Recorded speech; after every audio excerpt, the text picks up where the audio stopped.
SIR প্রক্রিয়া চলছে, আমরা দেখছি হিয়ারিংয়ে নাম করে মানুষকে হয়রানি করা হচ্ছে।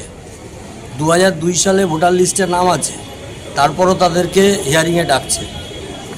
লজিক্যাল ডিসক্রিপেন্সির নাম করে ছোট ছোট বানান ভুল হিয়ারিংয়ে ডাকছে। হিয়ারিংয়ের খবর মানুষ ঠিকমতো পাচ্ছে না।